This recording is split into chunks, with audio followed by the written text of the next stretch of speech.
The Hartley Show is a comic book review program and does not own any of the copyrighted material featured in this episode. All copyrighted material featured will be used as fair use for the purposes of criticism, comment, news reporting, and/or research. Taki taki.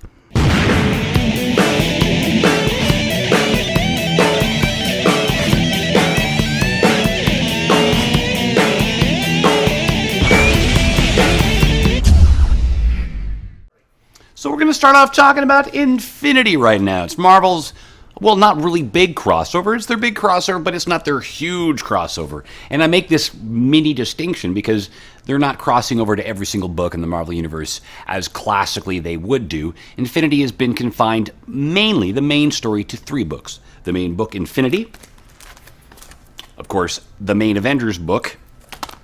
And then New Avengers, the book that's about the Illuminati-esque group that are mostly formed of Avengers and all that. So the main theme behind Infinity here is this concept that's been built up from the beginning of Avengers.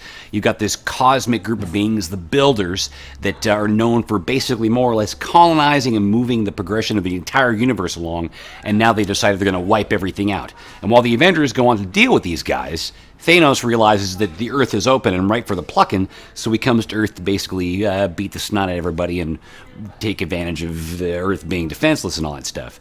Now, as such, there are a few subsidiary books that have been out there as well. You've got things like the introduction of the Mighty Avengers book, a book that's all about the human response on Earth and this new Avengers team that's formed to deal with the invasion from Thanos' forces. You've got crossover things like this, Thunderbolts. Thunderbolts has been a horrible, horrible series. I despise everything about this book. Hate it, but this isn't my comic, so I won't rip it up in front of you. So let me get this straight. You don't like it? I do not like it, sir. Okay.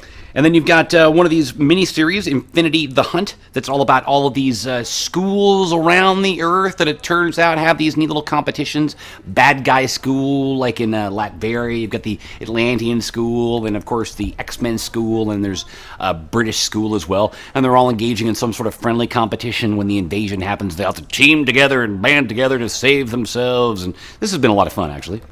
And then you've got Infinity Heist, a storyline about the villains that have decided to take advantage of the lack of heroes, and they're going to go raid Avengers Tower. This has been okay, but most importantly, what I do like about this is it's been a fun little exploration of some supervillains in the Marvel Universe. And then you've got, Avengers Assemble that's been crossing over. This one's been a little sort of lackluster for me, as has been Avengers Assemble ultimately, because the basic theme behind this book, or the concept behind Avengers Assemble, is a rotating creative team, and it really hasn't had much of a purpose ever since the original creative team of Mark Bagley and Brian Michael Bendis. And then you got the Fearless Defenders Infinity crossover. That was okay. The Fearless Defenders has been an okay book. I can't rant about it, but I don't want to say anything really horrible about it because I don't really have really negative feelings. They've done some interesting things, but I've been finding it overall lackluster, and I think that's largely been because of the art. And the regular artist doesn't do the interior of this book, so there you have it.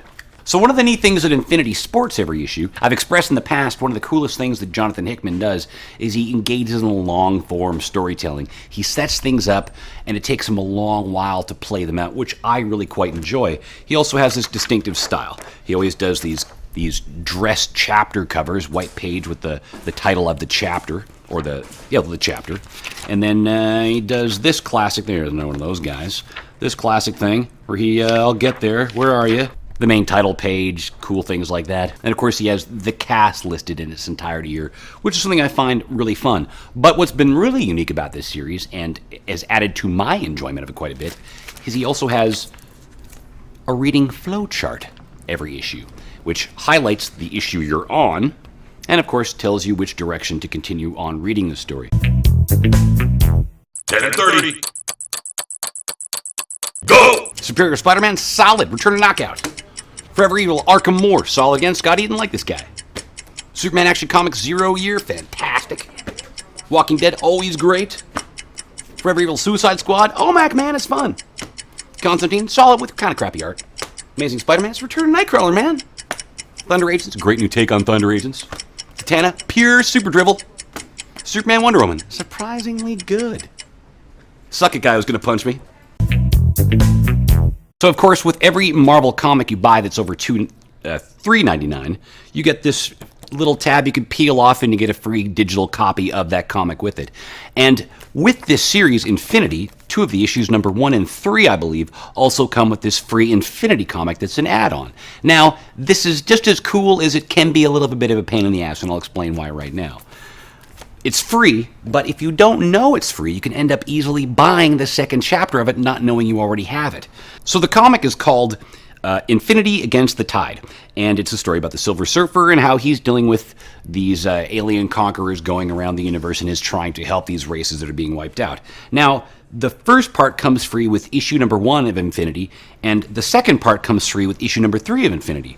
Now, what I have a problem with is when you download your free comics, it shows you that you have Infinity Comic number 1. What it doesn't show you is that you also have Infinity Comic number 2. So when I was finished reading number 1, at the end, it didn't show me that I had the next one, so I went and bought it, and then it turned out that I already had it. So I wasted $2.99 that I didn't need to, $1.99 that I didn't need to. And it's not a lot of money, but I think Marvel can streamline it a bit smoother, and people should be warned that if you do have Infinity Comics number 3, you do indeed have the second chapter of this. So one of the things I do really enjoy about reading digitally, actually maybe almost my favorite part about it, is that when you're done reading, you don't have to go and look for the comic that comes next in the chapter. It tells you what's next as far as that series is concerned, but it also shows you what the next chapter in the storyline to read is, so you can just jump right ahead if you already have the comic, and it makes it nice and convenient and streamlined. I like that quite a bit.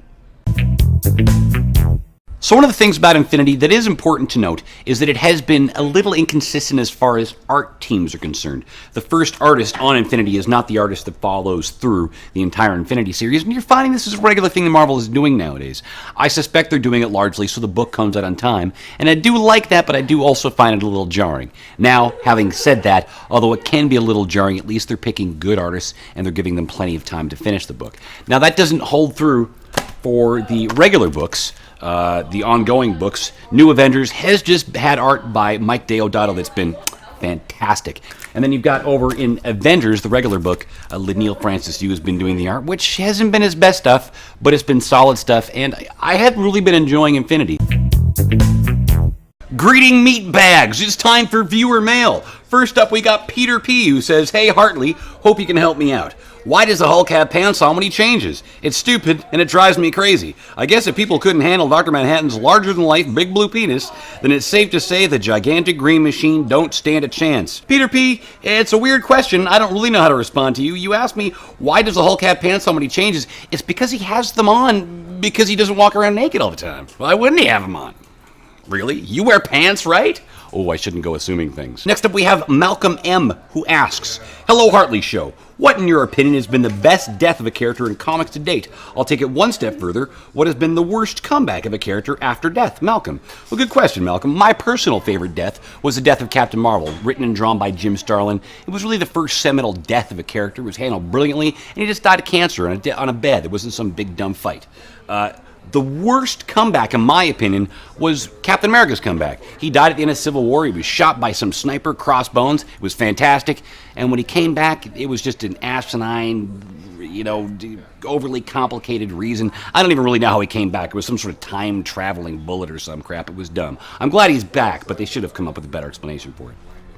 Next up, we've got Hit Girl 22, who says, "Hey, loser. Why don't you guys do some sort of segment on fantasy fights between superheroes? If you do, I'll come down and take on the winner." First off, Hit Girl 22, you're not a very nice person. You sound like you want to fight me, but I'm not really looking to hit a girl. I'll do it. Well, there you go. You got to fight with Troy Rudolph. Yeah, it's on. Next up, we got Carl K, who asks, "Hi, Hartley. Thanks for the help. Your zombie episode really helped me take care of some trouble in my neighborhood. Some real good advice as well. Who would have thought a rake could be such a good tool for this sort of thing? You totally didn't ask a question, but thanks for the advice. I just hope you're not going out there killing people. Stick to undead things. Undead are your enemy, but us fleshy guys that bleed, keep those rakes away from those guys. Unless they're in your driveway, I guess." C. Farley from Toronto asks, "Hey, Hartley, when you're filming this show, do you have enough to eat?" Well, that's a good question, Mr. Farley. I'm a happily married man, and my wife stocks the fridge at home regularly. So yes, I've got plenty enough to eat at home. Michael Littlefield-Belaski from the alley behind Taz asks, "Hey, Hartley, if you were to pop one of your eyeballs out of your skull, but it's all still attached and everything, and turn it to look back at your other eye, what the hell would you see?" Well, clearly I'd be seeing eye to eye. but also a lot of blood and, failure.